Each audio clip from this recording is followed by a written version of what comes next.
কিসের জায়েদ খান, কিসের শাকিব খান? যদি আপনি মানবতার ফেরিওয়ালা হতে চান, সুপারস্টার দেবদার মতন হন। কয়েকদিন আগে দেখলাম ভারতের একটা শিশু ফাউন্ডেশনে হাজার হাজার শিশুদেরকে মুখে অন্নদানা তুলে দিয়েছেন। কে? আমাদের আমার ভালোবাসার একজন লোক, প্রিয় নায়ক সুপারস্টার দেবদা। আর বাংলাদেশের সাকিব খান আছে, জায়েদ খান আছে। জায়েদ খান তো কি কমু, এটা তো বলাবিহীন, ডিগবাজি দিতে দিতে শেষ।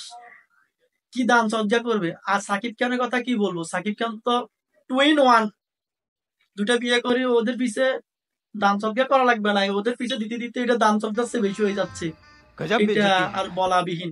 তো ঠিক আছে, এই ভিডিওটা একটু দেখুন। দেবদা শিশু ফাউন্ডেশনে যাই, মনে করেন কিভাবে গরিব দুঃখী মানুষের সেবা যত্ন করতেছে, বাচ্চাদেরকে কি সুন্দরভাবে অন্নদানা মুখে তুলে দিচ্ছে, একটু দেখুন। সবাই মিলে আসুন, আমরা যেন গরিব দুঃখী মানুষদের একটু সেবা করতে পারি, পাশে এসে দাঁড়াই গরিব দুঃখী মানুষের। তো আজকের ভিডিওটা এ পর্যন্ত। সবাই ভালো থাকবেন, সুস্থ থাকবেন, টাটা, বাই।